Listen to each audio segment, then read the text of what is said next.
और बात केरल की 140 सीटों पर चुनाव है। 890 उम्मीदवार चुनावी मैदान में हैं। तो कड़ी सुरक्षा के बीच केरल में आज वोटिंग होनी है।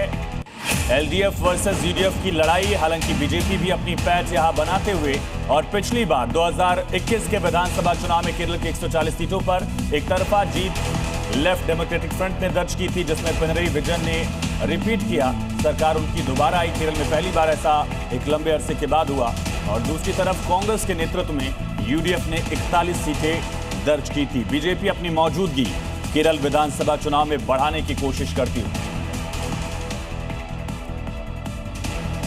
तो पहली बार बीजेपी का मेयर, एक सांसद सुरेश गोपी भी लगातार प्रचार करते नजर आए। प्रधानमंत्री की भी रैलियां हुई। और अब क्या ये ट्राइपोलर इलेक्शन है या एलडीएफ वर्सेस यूडीएफ, ये जनता आज तय करेगी। 140 सीटें, पिनरई विजयन मुख्यमंत्री, और ऐसे में उनके सामने भी एंटी इनकम्बेंसी का एक बड़ा फैक्टर, करप्शन जैसे आरोपों का भी लगातार सामना कर रहे हैं। तस्वीरें असम की आप देख रहे हैं। असम की 126 विधानसभा सीटों पर आज मतदान से पहले तैयारियां पूरी हो गई। तो तमाम बूथों पर तैयारियां पूरी हो चुकी हैं। अति संवेदनशील बूथों पर कड़ी सुरक्षा के इंतजाम किए गए हैं। आपको बता दें कि यहां पर आज चुनाव होने हैं और 7 बजे से ये वोटिंग शुरू होगी। तो सबकी नजरें जालूकबाड़ी पर हैं। हेमंत बिस्व शर्मा यहां से प्रत्याशी, और दूसरी तरफ असम गण परिषद जो कि रीजनल पार्टी है, उसका भी अच्छा खासा जनाधार।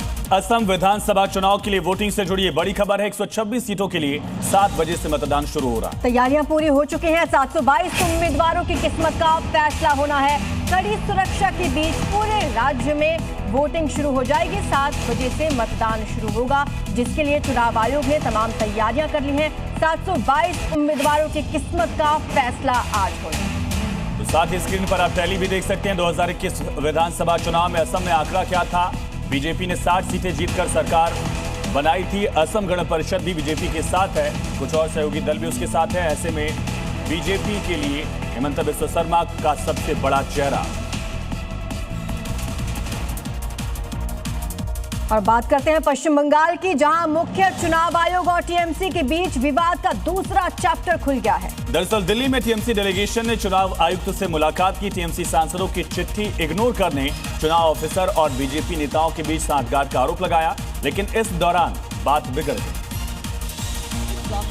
जिसके बाद टीएमसी डेलीगेशन ने चुनाव आयोग पर गंभीर आरोप लगाए। I want to tell you what the election commissioner chief election commissioner told us within 7 minutes of the meeting.